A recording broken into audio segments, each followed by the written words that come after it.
Compañera Guillén, ¿puede salir de la...? No, sí estoy compartiendo. No es necesario que salga del anfitrión. Un segundo.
Bueno, habíamos quedado en la clase pasada lo que era respecto a las lesiones secundarias, y no es nada más que aquellas lesiones provocadas como consecuencias del impacto inicial, ¿no?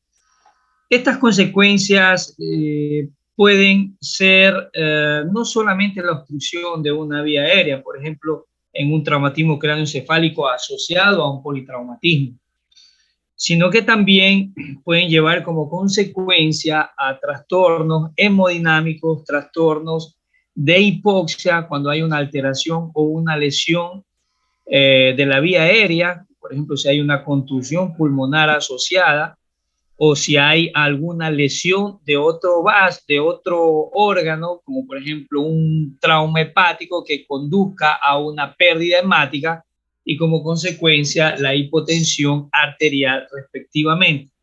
Doctor, no se ve nada, nadita. No se ve nada. No. No, doctor, se ve el explorador de archivos. Como que si fuese a abrir la diapositiva, pero no se ha abierto. Ya, vamos a ver, un segundito, por favor. Stop.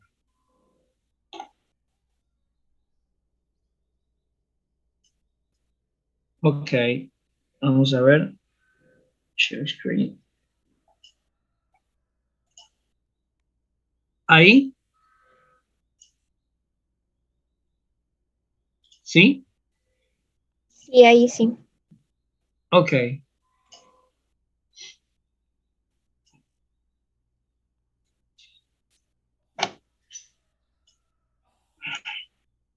Entonces, aquellas lesiones provocadas como consecuencia secundaria, por ejemplo, a una laceración del parénquima y como consecuencia a lesiones de arterias y venas de forma directa o indirecta.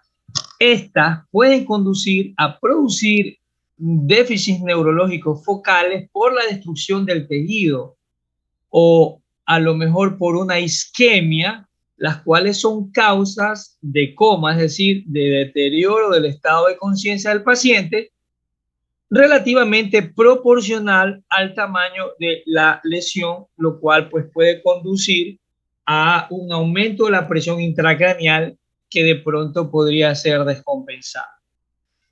Estas lesiones locales o diríamos intracraneales, tenemos entre ellas los hematomas extradurales, los hematomas sudurales, los intraparenquimatosos o las hidrocefalias con las fístulas durales, las fístulas del iliocefalorraquídeo.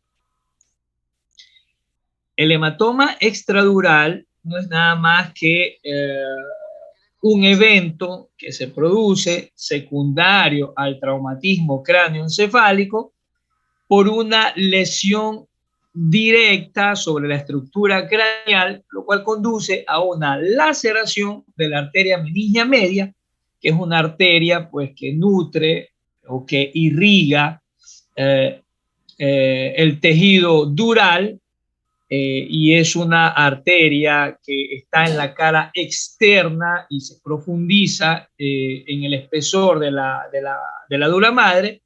Y cuando existe una lesión por un traumatismo, que puede ser, por ejemplo, una fractura craneal o un golpe directo con laceración de esta, obviamente existe la acumulación de esta sangre o de esta hemorragia, de este sangrado, entre la cara endocranial del hueso, en este caso golpeado, con la cara externa de la dura madre. ¿Ok? El sangrado, pues como habíamos dicho, se localiza en este sector entre la dura madre y el cráneo, y debido a su origen arterial, pues puede alcanzar un volumen importante con un sucesivo deterioro del estado de conciencia de forma rápida. ¿Ok? En ocasiones, luego del trauma, el paciente puede presentar una recuperación total. A eso le llamamos intervalo lúcido. Es decir, alguien tuvo un traumatismo craneal, de pronto iba en una moto o se cayó de aproximadamente 1 metro.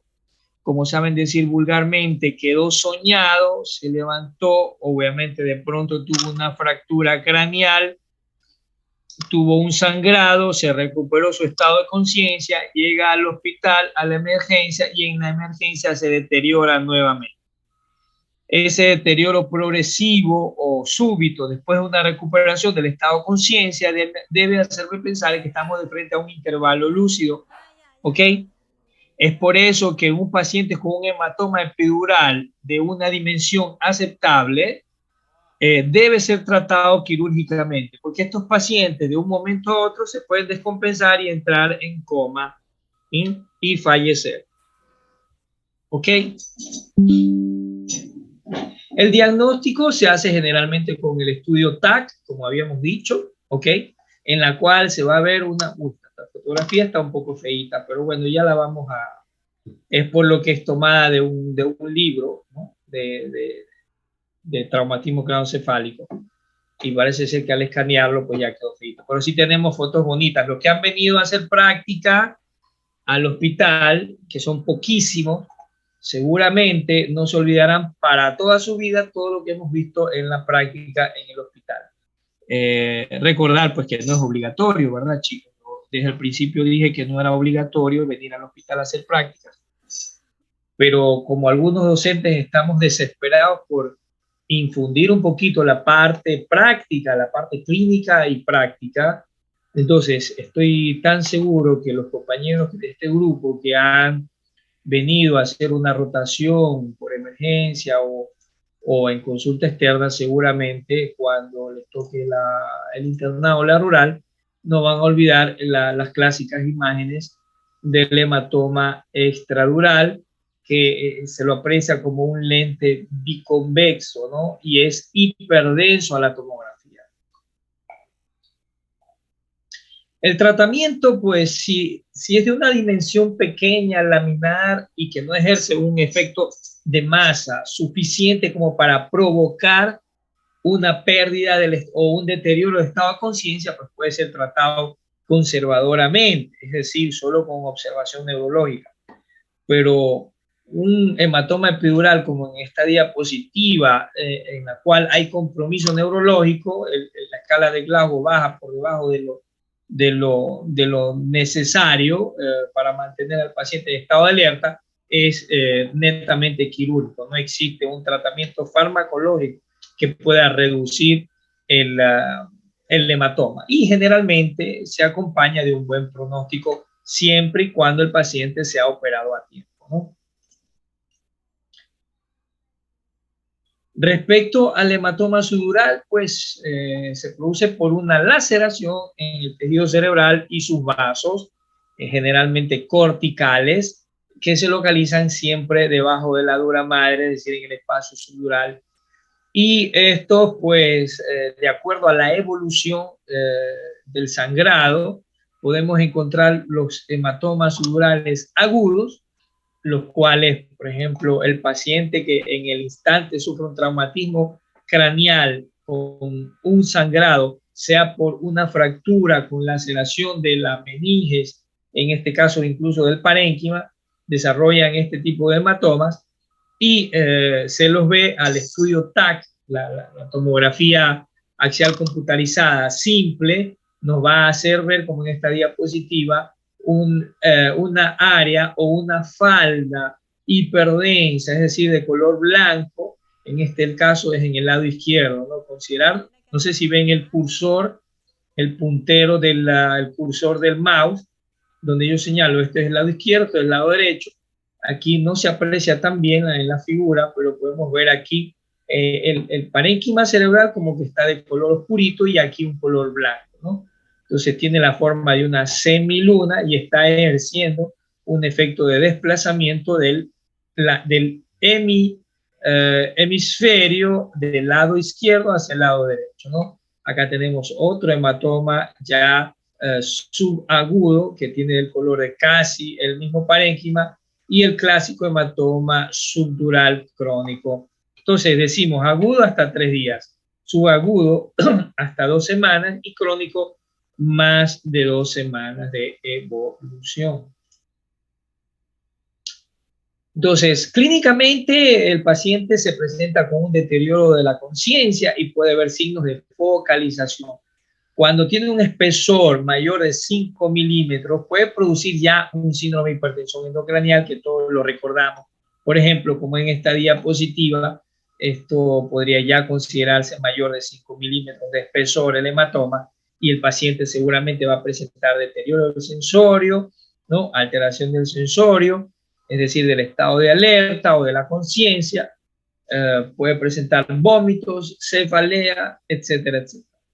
La tomografía axial computarizada simple nos muestra una masa cóncavo, convexa, hiperdensa, extracerebral, significa por fuera del cerebro, que generalmente está asociada a lesión parenquimatosa contusiva y con gran efecto de masa. El tratamiento consiste pues en la evacuación quirúrgica o en el drenaje del hematoma, ¿no? Como consecuencia, reparar el vaso que está sangrando y de esta manera corregir la hemostasia. Es una entidad que generalmente se asocia a un mal pronóstico, a diferencia del hematoma extradural. Simplemente razonando, pues obviamente si existe un daño del parénquima cerebral, a diferencia de la extradural, en donde es un acúmulo de sangre por encima del cerebro, es decir, por fuera de la dura madre, acá nos encontramos por dentro de la dura madre, por debajo de la dura madre. Y como consecuencia está en íntimo contacto con el cerebro. No solamente puede asociarse no solamente puede tener síndrome de hipertensión endocranial, sino que la sangre y las contusiones que puedan haber a nivel del parénquima pueden conducirnos a crisis convulsivas, hemorragia subaracnoidea asociada, etcétera, etcétera. Presenta mayor mortalidad respecto al hematoma extradural. ¿Ok? Esto es el hematoma extradural agudo, como habíamos dicho, se caracteriza por ser isodenso, es decir, casi del color del parénquima con respecto al parénquima cerebral, la TAC, ¿no? Tiene un mejor pronóstico que el agudo, sí, tiene un mejor pronóstico que el agudo, y a veces puede tratarse con 2 agujeros de trépano y un lavado. Bueno, generalmente yo realizo un solo agujerito. Los que han tenido la oportunidad de entrar a quirófano conmigo, ahora no sé si son del grupo 13 o del grupo 12 o del grupo 14, que han entrado al quirófano, pues y le hemos dado la oportunidad incluso de hacer un huequito en el cráneo.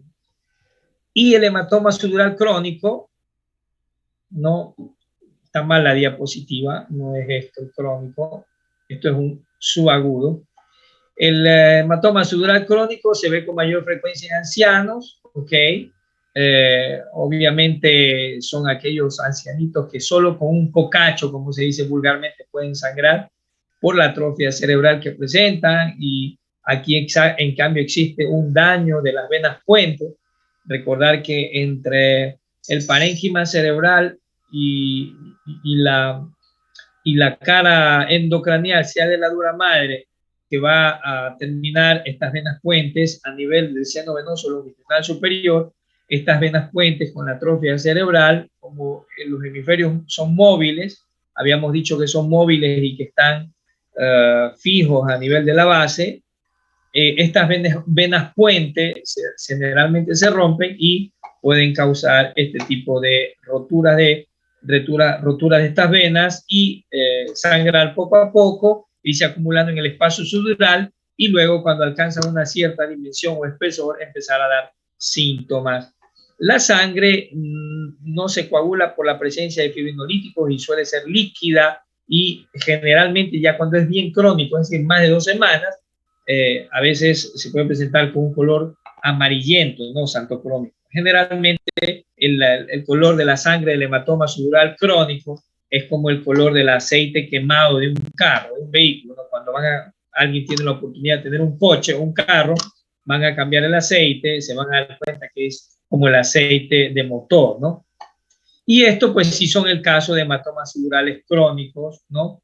Donde podemos ver aquí un hematoma subdural crónico hemisférico o frontal del lado izquierdo, aquí en cambio del lado derecho, con componentes frescas, es decir, que ha habido membranas que han estado sangrando, y aquí este paciente con un componente mixto, ¿no? Entre crónico y subagudo y agudo, ¿no? Como habíamos dicho, la presentación clínica puede ser asociada a cefalea, deterioro cognitivo, signos focales, somnolencia, obviamente por el deterioro del sensorio. Su pronóstico es más favorable que el agudo, definitivamente.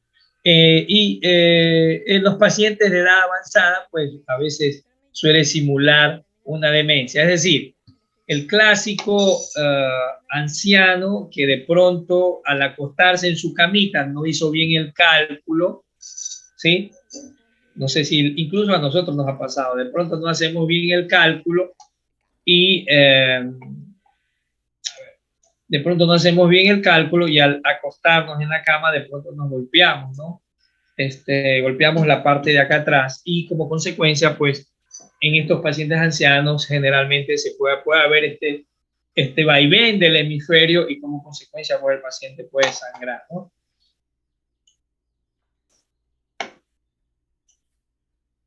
Bueno, el hematoma intraparenquimatoso consiste en la lesión que se presenta producto del impacto directo o por contragolpe de la fuerza dinámica directa, cinética directa sobre la estructura ósea y como consecuencia el impacto al tejido subyacente, en este caso el parénquima, ¿no?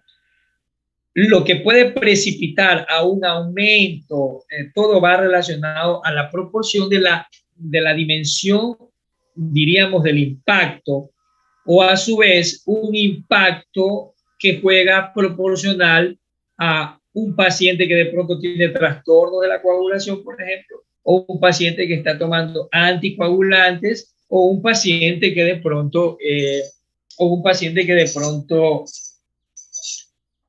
también está tomando antiagregantes, o un paciente que de pronto ha sido intervenido quirúrgicamente recientemente al cráneo, ¿no?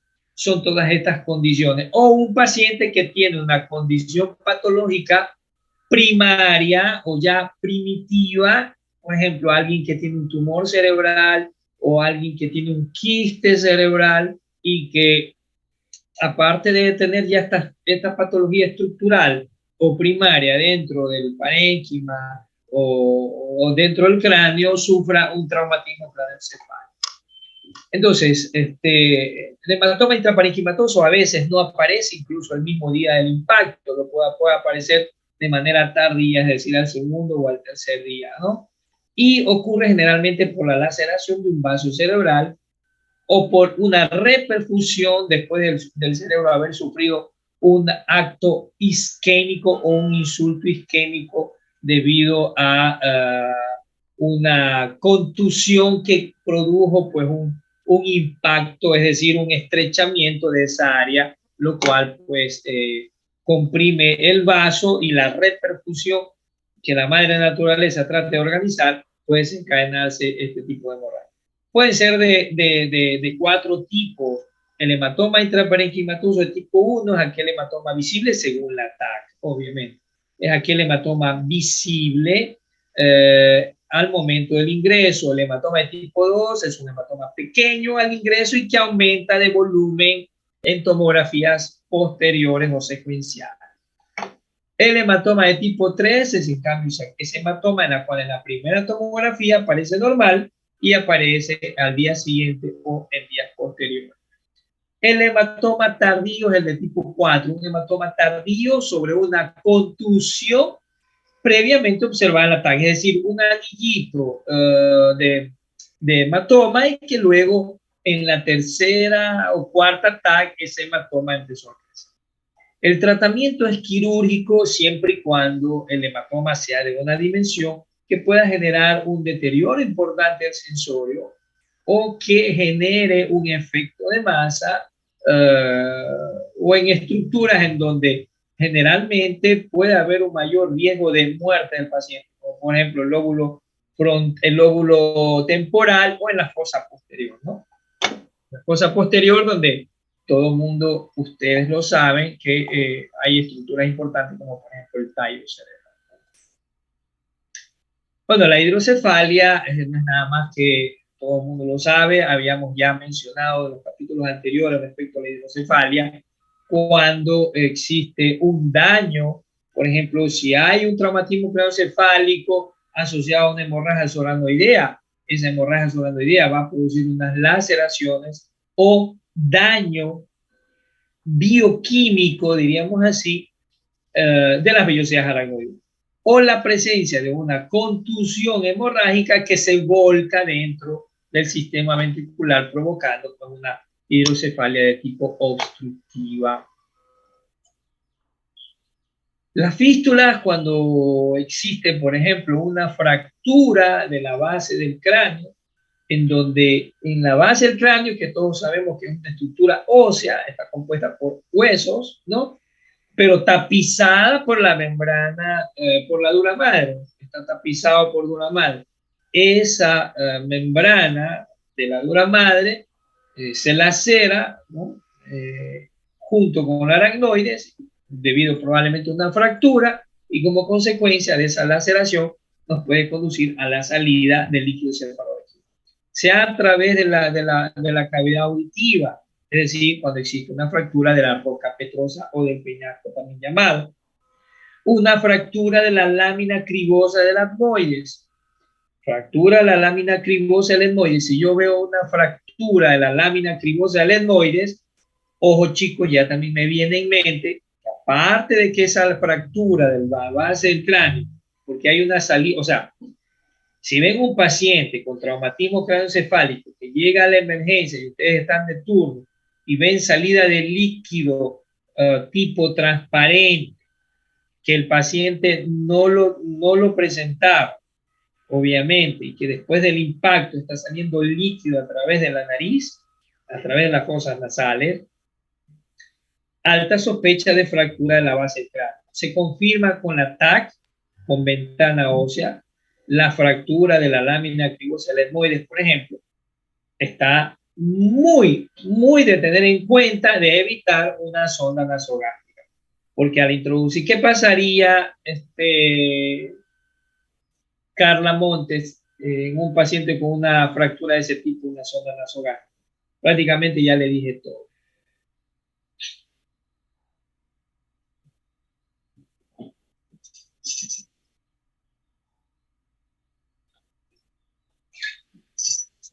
Compañera Yaritza Betancourt, ¿qué pasaría si hubiera una fractura de la base del cráneo confirmada la TAC? Es solamente de razonamiento, chicos, no, a pesar que este tema ya lo vimos, pero vamos a ver un poquito. ¿Qué pasaría? No le escucho, Yaritza. ¿Qué pasaría si yo le voy a poner una sondita nasogástrica? Hay salida de líquido cefalorraquídeo por la nariz, se confirma con la tomografía que hay una fractura de la base del cráneo, es decir, hay no solamente salida, sino que también se ve hemosenos a nivel de las celdillas etmoidales. Entonces, ¿qué pasaría eventualmente? Yaritza Betancourt Garcés. Visto que Carla Montes no me dijo nada, ni siquiera activó el micrófono. Que está totalmente contraindicada el uso de una sonda nasogástrica por el riesgo de que ésta pueda introducirse o pasar por el sitio de la fractura en lugar de... Exacto, ¿no? Miren, por ejemplo, María Cristina probablemente no entró en Google, confío que no entró en Google ella a averiguar, pero ella dice, yo razono así. Si como hay una fractura y es la base del cráneo y está abierta la membrana penilla, si yo le pongo una sonda nasogástrica, probablemente no hay el techito que me va a empujar la sonda hacia abajo, sino que va a terminar, como dice María Cristina, en el cerebro. Ahora, si todo el mundo más luego va a entrar en Google, pueden ver en Google Imágenes qué consecuencias hay, y cuando le hacen una tomografía al paciente, es decir, le ven salida de líquido cefalorraquídeo a través de la nariz, todavía no le hacen la tomografía, y obviamente dicen, no, hay que ponerle una sonda nasogástrica porque el paciente está inconsciente. Obvio, es mandatorio poner una sonda nasogástrica en un paciente inconsciente, es decir, con pérdida del conocimiento, como ustedes quieran decirlo, ¿no? Con un glasgo inferior, ¿ok? Entonces, es probable que cuando le hagan la tomografía, los que no tienen experiencia van a decir, uy, un ascaris lumbricoides en el cerebro. Imposible. Es la sonda nasogástrica que aterrizó dentro del parénquima cerebral, y a lo mejor esa fue a terminar en el tronco cerebral y no se entienden por qué después de que le pusieron la sonda, ese paciente vino medio somnoliento, pero le pusimos la sonda nasogástrica y entró en coma y se murió. Ahí está la respuesta. Ya lo dijo María Cristina Feijóo, ¿ok? Entonces, eso es así como que pragmáticamente, dogmáticamente y como doctrina contraindicarlo, no, pero sí de tener en consideración, porque las posibilidades de que vayan a terminar en el cerebro son altísimas, como dijo María Cristina. Ok, entonces continuamos con lo que estamos hablando. Para yo saber si en verdad es líquido cefalorraquídeo, no confundirme, de pronto el paciente llegó y estaba por un proceso de rinorrea terrible, tengo que hacer el diagnóstico realizando, al recoger el líquido cefalorraquídeo, porque alguien dijo, no, mire, lo que pasa, doctor, que él también, y bueno, a la final estoy en la rural, pero tengo un buen laboratorio al frente de mi hospital o en mi mismo hospital, pero no tengo tomografía, me baso obviamente en la radiografía que también se puede evidenciar. Pero metamos que todo puede pasar aquí en nuestro país y también, señor, la radiografía, y ustedes están, reciben un accidente de tránsito y están en la rural y de pronto quieren estabilizar al paciente para derivarlo a un hospital. No lo pueden derivar de esa manera, ¿no? Entonces, no le ponen las sonditas nasogástricas si le ven la salida. Y si quieren, pues, y tienen un buen laboratorio, hacer el diagnóstico. Lo correcto sería en todo hospital hacer el diagnóstico para ver si se trata de líquido cefalorraquídeo y detectar la presencia de glucosa o beta-2 transferrina en el líquido cefalorraquídeo. No es sencillo generalmente encontrar en la base del cráneo el sitio de la pérdida de líquido, al menos que se vea evidentemente una pérdida de la solución de continuidad, ¿no? Ahora, la fístula de líquido cefalorraquídeo al inicio se trata con reposo absoluto. Metamos que ese paciente tuvo una fractura de la base del cráneo, pero no fue tan grave como para matarlo, ¿no? Entonces, tampoco tuvo muchas contusiones, tuvo solo unas contusioncillas cerebrales, unas contusiones hemorrágicas cerebrales, unas petequias, pero no estuvo muy grave, ¿no? Entonces, pero hay salidita de líquido cefalorraquídeo porque hubo un impacto frontal. Entonces, lo mantenemos a este paciente. En primer lugar, en reposo absoluto, es decir, no puede hacer maniobras de Valsalva. Y obviamente, María Cristina, si no puede hacer maniobras de Valsalva, ¿qué tengo que evitar respecto al tránsito gastrointestinal? Todo es razonamiento, chicos, siempre, recuerden. Quien aprende a razonar, la medicina se la hace así de facilita. Así de simple. ¿Perdón? Evitar que el paciente pase por estreñimiento. Exacto, hay que evitar que el paciente esté estreñido, ¿no? Porque se hace Valsalva, si está estreñido, pues es probable que se pueda abrir más la brecha fistulosa, ¿no? Entonces, reposo absoluto, tratar de evitar no tanto la infusión de líquidos. Dice aquí con la cabecera a 30 grados. Yo diría que más bien, si un paciente está con una sospecha de fístula de líquido cefalorraquídeo, tenerlo acostado. No tanto la cabecera a 30 grados, sino lo tendría acostado. Y solamente si persiste a pesar, obviamente, un paciente acostado, pero generalmente la fístula no se cierra en 24 horas. Las fístulas generalmente se cierran en más de 24 horas. Estamos hablando a veces unas 2 semanas, 3 semanas, 4 semanas. ¿Ok? Y si ya propio persiste la salida más allá del tiempo y no se sella en 2 semanas o 3 semanas, no me toca nada más que someterlo a cirugía y corregir la brecha dural donde está a través de una granulotomía, o probablemente ponerle una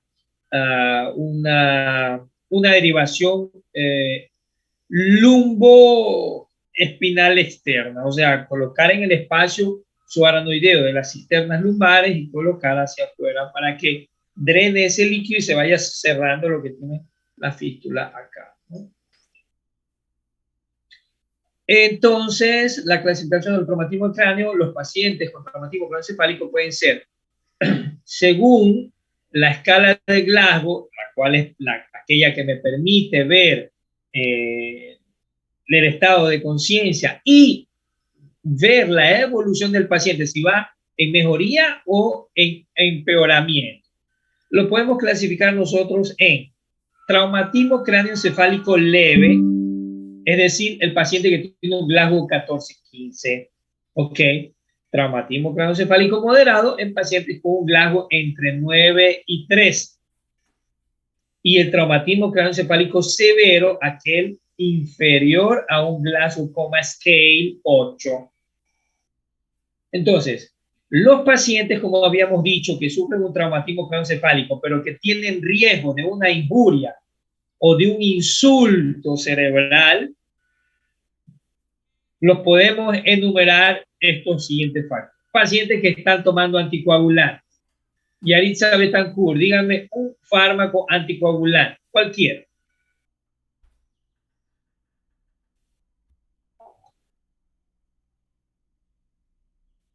Active su micrófono, por favor.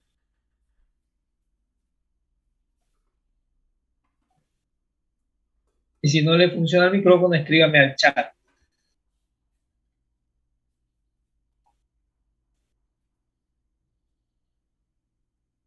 No, Yaritza, la aspirina no es un anticoagulante.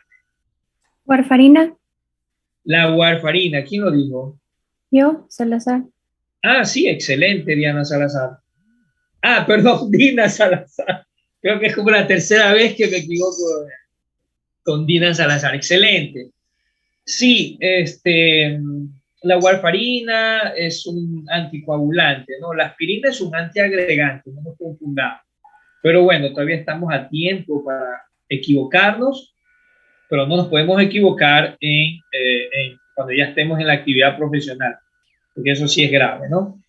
Por el momento podemos equivocar. Entonces, anticoagulantes, alcoholismo, la drogadicción, es decir, el consumo de drogas, obviamente, la edad avanzada, un paciente de 70, 80, 90 años, discapacidades previas, antecedentes de neurocirugía, pacientes epilépticos, son factores de riesgo.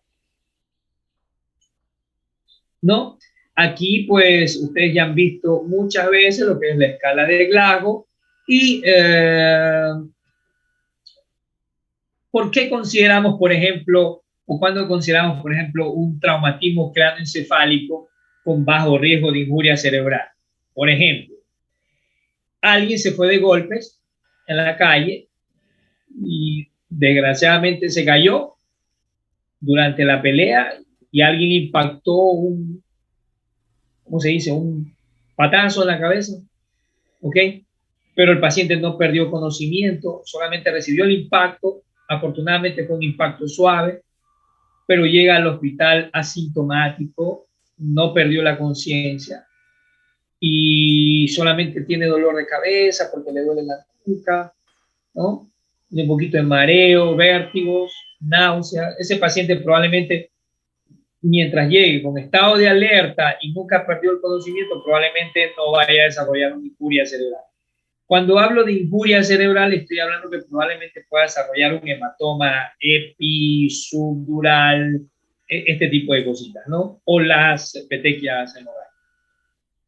Un TEC, bueno, traumatismo craneoencefálico con moderado riesgo de injuria, es aquel que probablemente perdió el conocimiento, tiene una cefalea que se va engraveciendo se dice, que se va agravando con el decurso de las horas, paciente que en ese momento del trauma presentó convulsiones o al llegar al hospital o durante la hospitalización presenta convulsiones, es probable que vaya a tener un daño, una injuria cerebral, porque si presenta convulsiones, lo más probable es que haya tenido una laceración de la corteza. Pacientes menores de 2 años, es muy importante tenerlo en consideración esto. Una fractura en la base del cráneo, probablemente vaya a tener una lesión troncal, ¿sí? Pacientes que tienen amnesia postraumática, es decir, no se recuerdan la dinámica. Doctor, yo iba en mi moto, me acordé nada más cuando hasta ahí llegué, doctor, no me acuerdo más. No me acuerdo, obviamente perdió el conocimiento, salió volando ni sé cuántos metros de su moto y encima no se acuerda de nada. Y el paciente con agregado politraumatismo, es decir, hay una fractura de un miembro o una lesión de otro tipo, hígado, vaso, etc. El paciente con alto riesgo de injuria cerebral es aquel que ya presenta un déficit neurológico. Es decir, ese paciente ya tiene probablemente una contusión hemorrágica importante. Si hay una fractura con hundimiento, habíamos dicho que el hueso cuando se hunde va a dañar la dura madre y por ende puede dañar el parénquima cerebral. Una herida penetrante, cuchillo, arma blanca, arma de fuego y pacientes que van deteriorándose rápidamente el sensor. Entonces, ¿cómo hacemos el diagnóstico? A excepción del traumatismo craneoencefálico leve, que en los países del primer mundo, si el paciente tuvo un traumatismo en el cual cayó, pero nunca perdió conocimiento, llega y solamente tiene cefalea, un poquito o nada de cefalea, es decir, está asintomático, ese paciente solo se le hace radiografía del cráneo y no le hacen tomografía. Pero para evitar ciertas condiciones que de pronto puedan sugerir un daño, que de pronto, al menos en nuestro medio, generalmente no es como los países del primer mundo, que existe un database, o sea, una banca de datos sistematizada en todos los hospitales. Entonces yo pongo el número de cédula de Feijó María Cristina y no importa si no está asegurada o asegurada, pero me sale todos los antecedentes de ella y veo que toma aspirina, veo que toma esto. Mientras en nuestro país no existe ese sistema, yo prefiero hacerle la tomografía, ¿no? ¿Sí o no, Dina? ¿Por qué? Porque a lo mejor estaba tomando aspirina. Ah, no, pero es que tiene recién 22 años.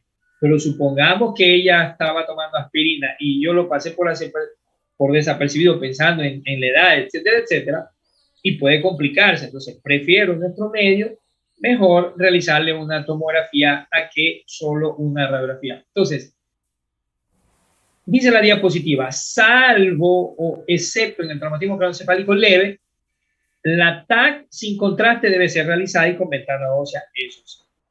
¿Ok? Las resonancias son útiles, pero después de las 72 horas. ¿Por qué? Porque al principio la sangre no se evidencia en la resonancia. Pero ya nos ha pasado a nosotros. En el hospital se dañó la TAC, tenemos que hacerle resonancia.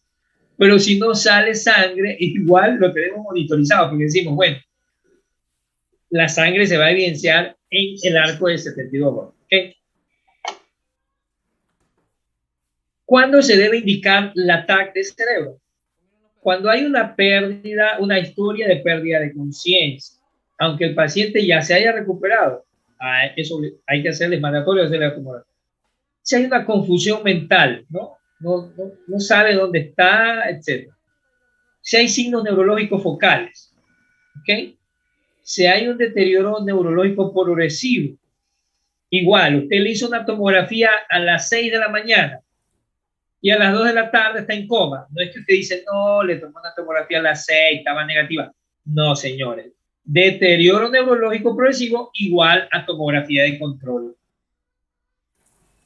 Si hay una imposibilidad de una evaluación neurológica clínica, por ejemplo, el paciente está apoptósico, vamos a preguntar a otro compañero qué significa apoptósico. Tania Domínguez, ¿qué significa apoptósico? No está Tania Domínguez.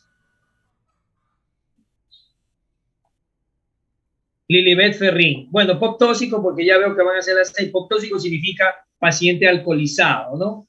Ok. En todo paciente con traumatismo craneoencefálico moderado o severo deberá presumirse una lesión cervical. Ojo con esto. Por esta razón hay que tener mucho cuidado en la manipulación de la columna y se deben tomar precauciones, sobre todo el estudio diagnóstico con una tomografía. En caso de que el paciente no presente mejoría, se debe repetir la TAC en 24 horas al ingreso.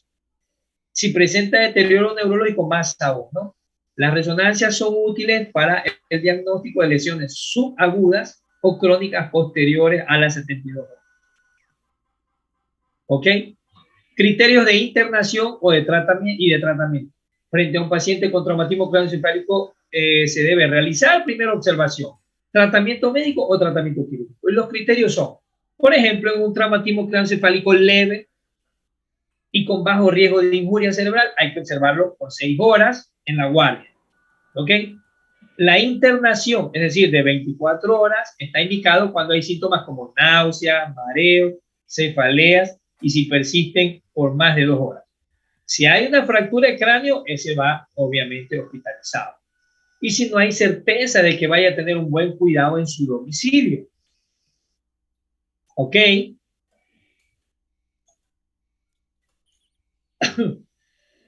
En cambio, en el traumatismo craneoencefálico moderado y severo, con alto riesgo de injuria cerebral, es decir, aquel paciente cuyo estado neurológico resultante del trauma puede variar de una manera progresiva a empeoramiento.